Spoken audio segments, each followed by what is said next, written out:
All right, everyone. Welcome back to the Golf Unfiltered podcast. It's been a busy just few days. Joining me today, my co-host Dan Hauser. Dan, it's always nice to see you, my friend. How's it going? It was an interesting weekend, both in and outside of Yeah, golf. That's for sure. yeah, absolutely. I mean, with the rollback announcement prior to the announcement that broke on Friday night from Mike Statura, he was kind enough to come on the show the next day. Mike and I have gone. We go way back, and as I was telling you, he's always a great guy to talk to on these things, and it's wonderful for him to get this type of like news break, kind of just handed to him. But in the hours that followed, and I haven't actually talked to Mike about this, but I'm like, I wonder if he was supposed to say anything because it's been kind of crazy since that thing got slipped out. Yeah, no, that was pretty crazy start to the weekend. You had that on Friday, and then obviously we all know what happened over the weekend with college football. They had their own craziness of the playoff announcement, and then what Sunday would it be yesterday if we didn't have just some crazy stuff happen in the NFL world too? So, Oh my God. Yeah, it's been a crazy weekend. Speaking of college, so I don't follow college football like you do, but I follow it close enough to have an opinion about this whole thing. I mean, you living in the good old state of Florida. I mean, how are Florida State Seminole fans? Are they just wailing in the streets right now? listen, as a Miami fan, Mhm. I would say that there's no better fan base than to have this happen to. I mean, we were talking about all weekend in our little group chat. I was praying that the four that ended up being picked was going to be that choice. I was like, I kept typing it in hopes that it would just like happen if I said it enough, and Like manifest. so yeah, so it happened.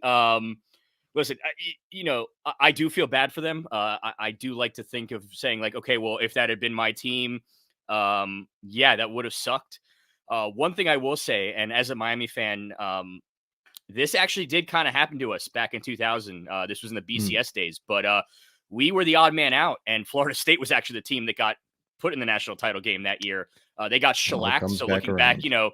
it was going to be a bad beatdown no matter what. So maybe it was for the best that Miami wasn't on the receiving end of that. But all joking and all teams aside, the fact that we have actual lawmakers in this state that are now taking their time to say, like, I'm going to go after the NCAA for this.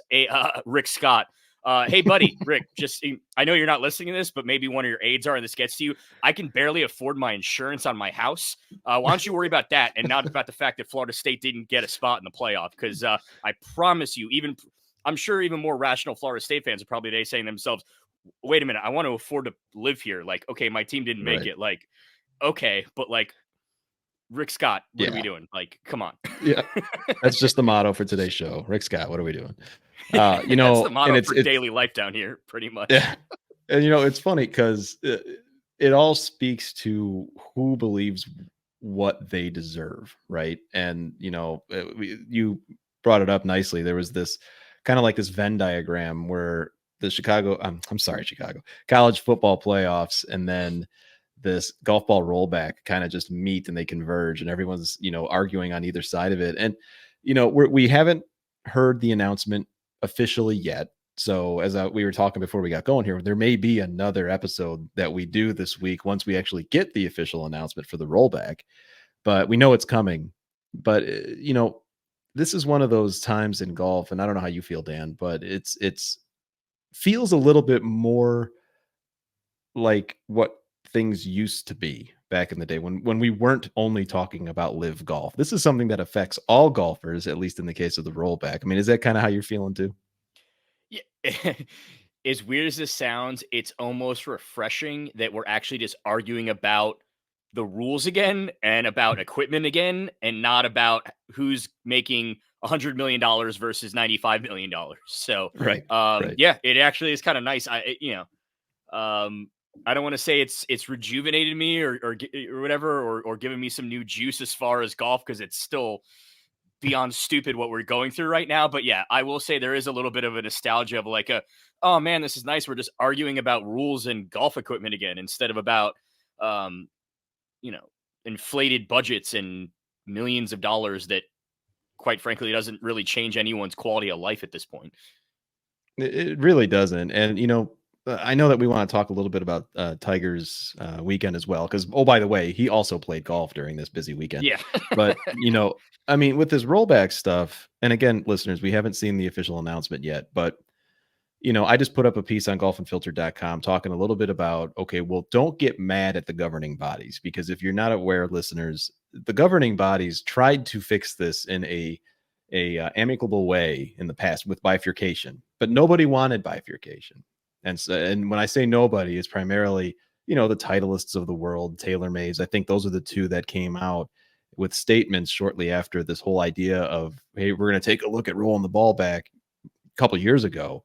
They came out with statements saying, no, we are totally against this. And they have strong cases for a different reason than the rest of us have, which is their bottom line. I mean, where do you land on manufacturers, how this is going to affect them versus how it's going to affect the average Joe or Jane golfer like you and me?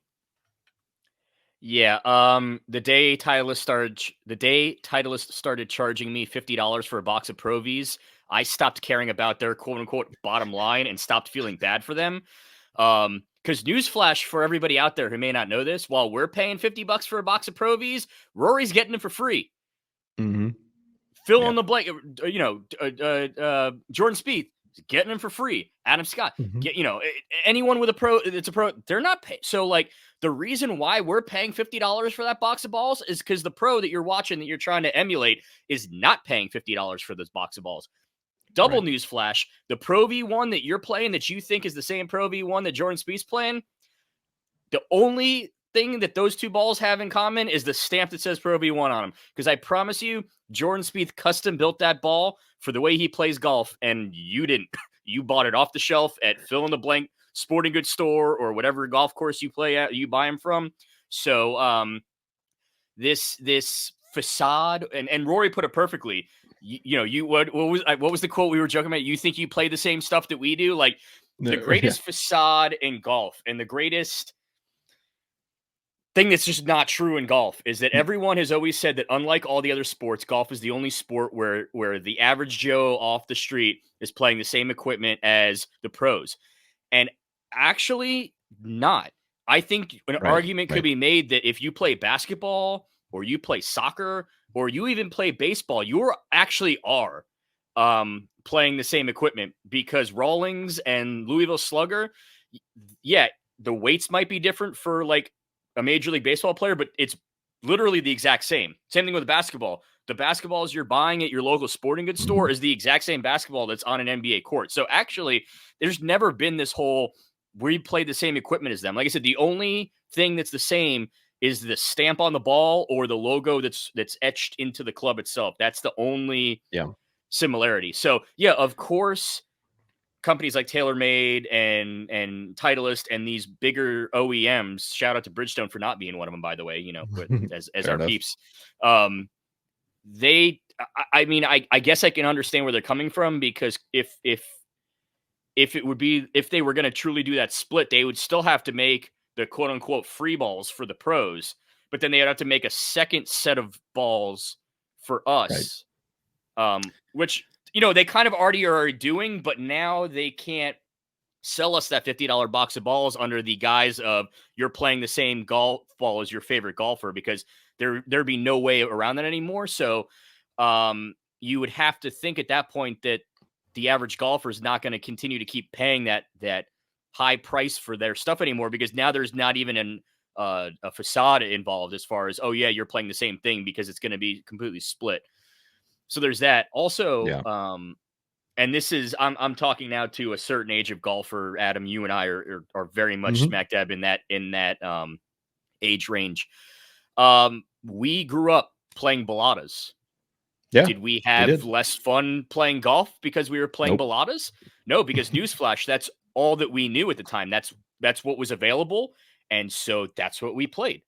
Um, I'm assuming you are too. When I first started playing golf, my driver wasn't a driver; it was a one wood, and it was actually Yeah. made of Same. wood.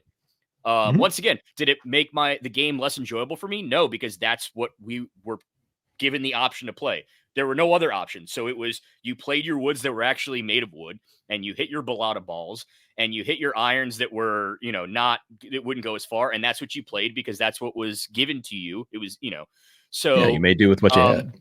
yeah. So, it's not really going to change. People are up in arms because they have seen the future and now they're trying to get told to go back into the past. But what's really going to happen is this is going to take effect. Everyone's going to still keep playing the way they've been playing. And if the day comes where they run out of their current balls and the only choice they have is to buy these reduced yardage balls that we're going to eventually be getting, they're going to buy them and they're going to keep Yeah, playing. Or yeah, they're not, in which case, okay, once again, then that's your choice to stop. But like, it's not like you're going to be having to buy a reduced flight ball and your buddy who you're playing with is going to have the option to not to buy the old balls and you are going to be at some disadvantage. Like, you're all right. going to be playing the same equipment no matter, just like you're all playing the same stuff now. So it's not really going to change the game from our perspective. And the one thing I would say for the pros out there, whether you're a pro golfer like Rory or a golf pro like my buddy Michael Block, Mhm. you're getting paid to do this, so figure it out. Like, and if you don't want Right. to figure it out, then go find another form of employment. I mean, I just, I don't know. I just, I know there's a lot being made of where we're going to lose 5 to 10 yards, but like, I think of myself off now. The one thing I will say about that argument is, okay, yeah, over the last like 20 years, all these golf courses have been getting extended and they've just been getting more and Yeah, more yardage tacked onto them. So I right. think that the golf courses themselves may have to pivot in terms of maybe reimagining some of their tee boxes. And by that, I Mhm. mean, maybe you eliminate the championship tees or the back set of tees, and instead you replace that with another set of tee boxes a little bit further up because, yeah, the the people like you and I, we may have to go up a tee box because we're losing that yardage off the tee. But as long Sure. as we actually account for that and move up that tee box, then guess what? If I'm playing on a tee box right now and my tee shot, and the hole is 350 and I hit my driver 225 right now, okay, well, take 5 yards off, but I move up 5 yards closer and the tee box closer. It's not changing anything about the hole at that point. The yardage is still the No. same. Right. So I think we may need to see something from the golf courses themselves. They may need to help out us. And when I say us, I mean your average, just kind of weekend Joe. But Sure. yeah, I mean, Yeah, I mean, it's not gonna be it is this what it is. big It deal. is what It it is what it is. is. Yeah, I mean, and it's so there's a few thoughts there. I mean, everyone who is getting upset about this is getting upset about it for a reason that only influences or impacts them. And I mean, that's human nature. And so anyone who's going to feel like, oh, what does this mean for me? I mean, they would have had to have understood, the governing bodies, that is, that people were going to have that reaction. Now, to your point, I mean, we all grew up, you and I definitely grew up playing golf in a certain way with certain equipment, and we've lived through the most exponentially advanced technological um, time in the game where we can see these drivers that really they have a sweet spot the size of a quarter versus the clubs that we played with that was like a pin. And golf balls are but one variable in the big equation of distance. Drivers, irons with jacked up lofts. Everyone's hitting it farther. For the last 30 years, everything that we've seen in marketing materials has been hit the ball farther, hit the ball straighter, more forgiveness, higher launch, more speed. That and we are going to sit here and we're going to talk about, or people are going to complain and say, "Oh my God, the ball's not going far enough." That's all it's been doing for the last 30 years. It's been increasing, and there's data that supports that, of course, and you can see that in the piece that I put on golfunfiltered.com. But at the end of the day, you've got pros like Rory McIlroy, Tiger Woods, two very big names in the sport of golf, especially in men's golf, who are pro rollback. They understand that there is a threat. It might not be 5 years from now. It might not be 15 years from now.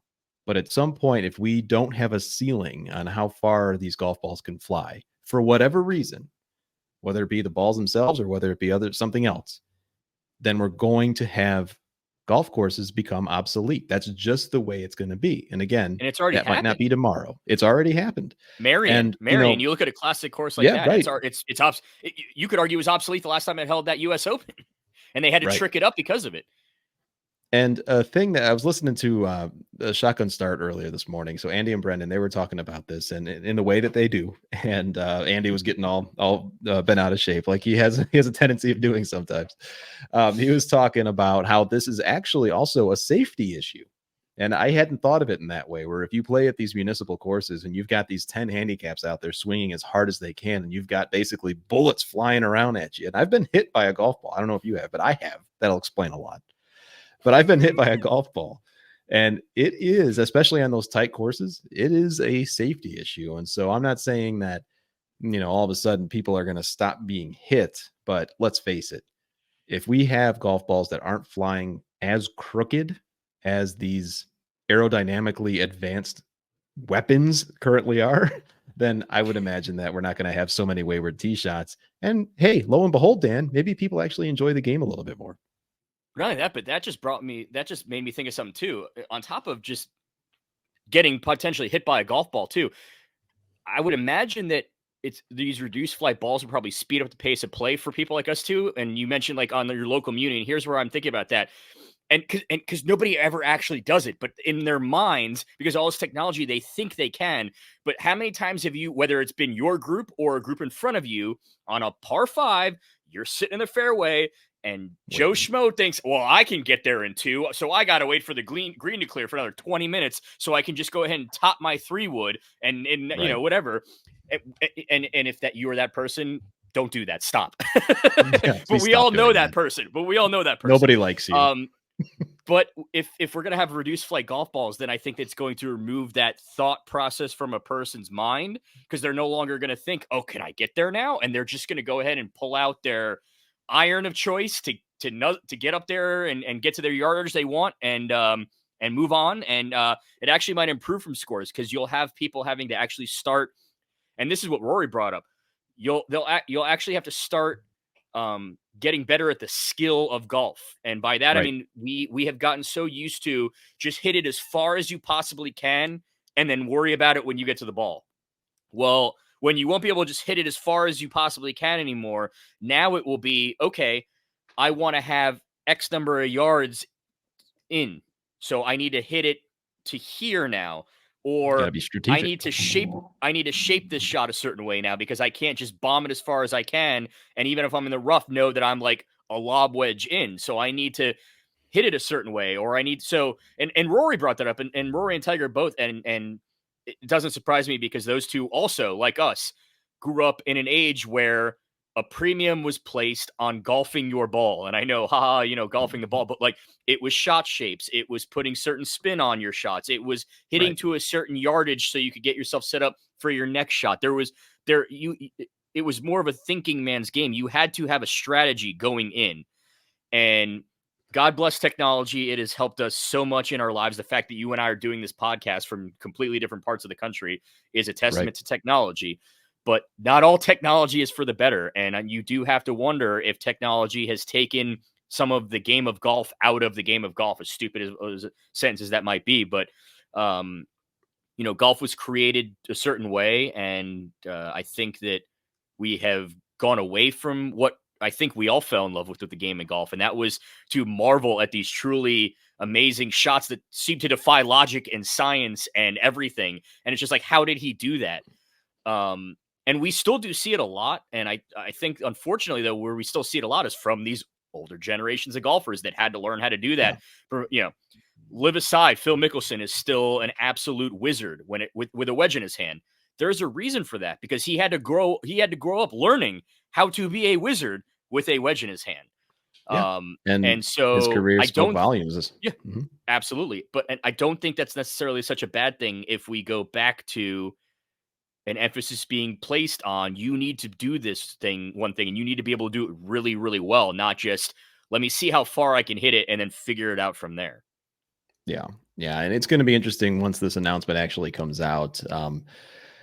Just the last thing I'll say right now on this topic before we move on is, though, listeners, you're going to be fine. Dan, I think you said it pretty well. I mean, you're not going to stop playing golf at all. I mean, if you do, then you probably don't love the game as much as you should. If this little thing's going to cause you to give up on the game. But more to come on that. Once we see an announcement come through, we'll be One sure to last thing report it. too. Yep, go for it. One last thing too, and credit to you for this because you hammered this home, and I think it was on the GU Twitter account, or maybe it just been when you and I were talking. There, it all just kind of blends together. But Right. it's also going to place a premium, and this is, I think, where some of these companies can see their money come back to them. Is now more than ever, being properly fitted for these clubs is going to be more Correct. important than ever. And so once Yeah. again, it's hey, get fitted, and you brought that up, and you're like, listen, like I don't know what to tell you. I've been telling you for years, get fitted. Well, now it's even more so. Get fit, hit clubs that you're actually supposed to be hitting. Like, Right. Yeah. and so Yeah. yeah, It's and so many parts of the market that everyone's just got blinders on right now, and if they look, if they actually expand, and the whole point, and thanks for calling that out, but the whole point of the fitting thing is, look, folks, if you're worried about losing yardage, go get fit if you've never been fit before, and you're going to be right back, or maybe even gain on some of the yardage that you are worried about losing. But at any rate, Tiger Woods returned to action this last weekend at the Hero World Challenge, his tournament. This is the third time, I believe, that he has made a comeback of some sort at this tournament in Albany in the Bahamas. Finished at even par for 4 days, and I think even more importantly is he finished 4 days. So he didn't look. I didn't notice anything, Dan. I don't know if you did, but I didn't notice anything that looked like he was laboring around other than just being rusty. I mean, how did you feel looking at him from a physical standpoint right now? And then we'll talk about his game as well. Did he look like he had it all together? he played 4 days. That's a win in my book. That I've been saying get four rounds in, and then get ready to play with Charlie here in another week or two, and then get ready for the 2024 season. I mean, he shot a couple rounds under par on top of everything else, which is great to see. But before the week started, he said his goal this year was to play once a month. When he finished the week, his goal, he still said his plan is to still play once a month. So the fact that his plan at the start of the week and his plan at the end of the week is stayed the same would imply to me that he's fine physically. He said that his back was bothering him, but he also said that that's just a daily thing that happens to him in life now. That's just he's old and he's gotten beat up. And he said that basically his back always hurts. So I think that to him, that probably meant that his back wasn't hurting any more today than it normally would if he wasn't Yeah. swinging a golf club, which is fine. So for Right. somebody like him in that case, as long as there's no extra pain, he's good. And like I said, yeah, so he plans on playing once a month, and if he can stay as pain-free as humanly possible for Tiger Woods in this day and age, then yeah, I think we'll get to see him plenty. Plenty is a relative term, obviously. Plenty for him, Sure. as compared to what we have been seeing from him. Yeah, once a month would be awesome. Once a month would also imply that he is going to give it a go at all 4 majors this year, which I think that's regular tour events aside. I think if we just see him play well or show up at all 4 majors and make the cuts and play Yeah. well, I think that is just amazing, and that's kind of what I'm Yeah. hoping for. Yeah, same. I mean, I would agree. I didn't notice anything from a physical standpoint. He wasn't limping around. He looked a little bit stiffer, but because there's actual parts of his body that don't flex or rotate anymore, so he has to compensate for that somehow. And I think you're right too. I mean, if we can get Tiger once a month, and if he's able to make the cut at those tournaments, that's going to be just icing on the cake right now for us. I mean, I know that there's, I'm not even going down a path of, oh, do we think he can win again? Do we think is Jack's major records to look? I think we're so far past any of that at this point, and you and I have lived through our fair share of sports legends who have kind of fizzled out over time. And now we're just watching someone who's actually trying to compete. He's only 40. He turns 48 at the end of this month. But this is something that you and I know, and our friend Nikki as well, are going to just take as much as we can in for this, because we know that he's at the end of his career. Anything right now that we see is kind of a gift to see Tiger Woods on TV, even if he doesn't make the cut. So I think, kudos to him. Now, switching to his level of play, let's talk about him like the golfer that he is. I mean, obviously off the tee, he seemed okay. I was surprised he was still generating some good speed off the tee for, despite all of the limitations that he now has. His putter was outstanding, I would say, at times. I saw him drop a couple 30-foot plus bombs out there. Everything else in between, though, maybe a little iffy. I mean, what was your take on him as a player? My take on him as a player is he looked like somebody who was shaking the rust off. This was his first tournament in when was the last time he even played? I Since can't. the Masters. Yeah, since he Masters. withdrew Yeah. from the So I mean, Masters. it's Yeah. he looks like somebody who hasn't picked up a golf club in a long time. I think we can all relate to that when we pick up the club for the first time, whether in your neck of the woods when winter finally ends, or anybody who just takes a long layoff. He looked rusty. I think the fact that he was able to put back to back under par rounds together, though, that showed us glimpses of the Tiger of old, because the Tiger of old could pick up a golf club after not playing for a while and still go out and shoot a 67. Now, Right, obviously, right. he's not going to do that anymore, but he still was able to put together 2 rounds under par, which I don't care who you are. Will Zalatoris also was playing for the first time since the Masters. He did Right. not put together back-to-back rounds under par, and he's much, much younger than Tiger. So if you even just want to look at it in comparison to another golfer who was shaking the rust off and making his first start in many months, look no further than the guy he beat for the week in Will Zalatoris. So Right. it's Yeah. they're Poor they're Will. they're yeah, I know. I'm just that But man's once putting stroke. I don't know what it's so bad. Yeah, Sorry, Will. no comment on the putting stroke, buddy. Come on, I thought we were getting better with that, but Ooh. Yeah. yeah. Anytime we can see glimpses of the old Tiger, even if it's for a shot here or there, I Mhm. think it's exciting. It gets you pumped. It gets the juices flowing.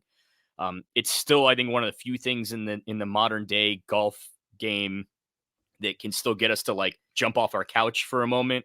No, for sure. Tiger, dreaming a 30-foot bomb and giving a little fist pump is still as exciting as it ever was. So, Always. in a day where golf is fractured more than ever, and we talk about how less and less enjoyable it is to watch by the day, I think anytime we get to see Tiger do anything on a golf course reminds us. Once again, we talked about in the beginning. It kind of reminds us of the reasons why we started following this game and becoming golf sickos in the first place. Yeah, definitely. Here to that. Now, I know we've only got a few minutes left here, and once again, we're talking all sorts of stuff here, folks, and we are still waiting on that official golf ball rollback announcement to come out. We still anticipate it'll probably come out tomorrow, is my guess. If I know anything about how equipment related stories are usually uh, announced, but other rumors have been swirling, Daniel, and one that we saw come through social right before we hopped on here was this thing about Tiger Woods possibly ending his relationship with Nike Golf at the PNC coming up. Now, this is something literally I have not talked to anyone else about this. I don't know any other information other than just a random tweet that I saw. But as you've pointed out a few times on this show, and we've both talked about, he hasn't been wearing Nike shoes for a while, and Nike Golf is no longer a thing, and they are trying to, from past experience and conversations, Nike is trying to kind of distance themselves away from the golf market for whatever reason. I mean, what could we, Dan, see a world without a Nike swoosh on Tiger's shirt? I mean, that just seems weird. It does, but I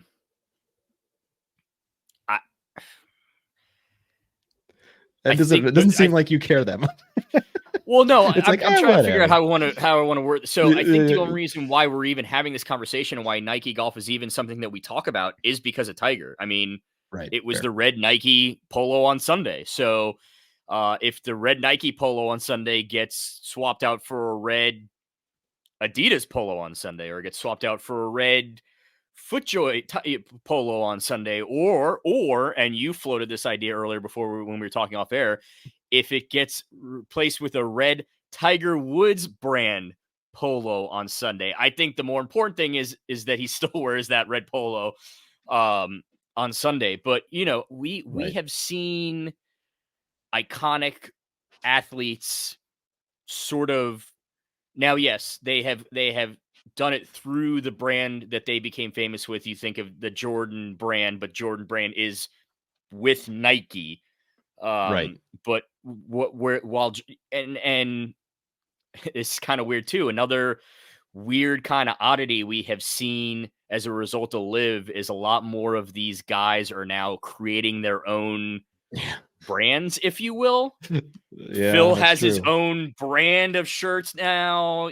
These guys are creating their own team logos, and I'm not trying to say, give another example of, oh, Liv did something good, but I think now because of that, we have started to see in the game of golf examples of this starting to happen. And so Right. I think this is my long-winded way of saying that if come whether it's next week at the PNC or it's this upcoming year at Augusta, or even if it's 5 years from now, if we see a golf brand that Tiger is wearing where instead of the Nike swoosh, it is maybe the little Tiger logo, or, his, like how Phil has his with him jumping, Tiger with the Right. fist pump, and that's the logo.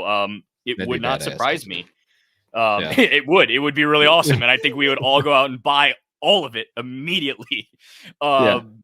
So yeah, I don't think that, and like you said, I mean, this has been the Band-Aid has slowly been getting ripped off for a while now at Nike. They got out of the ball and club line. And then they started cutting back on their golfers just for a clothing line. And now, Tiger's not wearing their shoes anymore. I mean, I think right now, I think it's Tiger, it's Rory, and Brooks. Are there any other ones that I can't think of that are still even wearing Nike Tony, clothing? Tony I think Finau, Tony yeah, Finau, Scotty. Then there's okay, yeah, probably a handful of others that aren't coming to mind. But I mean, it's not as deep as it was as it in the once past, was. like during the Anthony Kim days, for example. I mean, Yeah, everyone well, seemed yeah, to want to get a everyone Nike was wearing, swoosh. yeah. Yeah. Shout out Anthony Kim, wherever you are. We miss you. We do Hey, come back, and I'll please tell you what, save us from all this. save us from this, please. He is the one true savior that could help us bring golf back to where we want.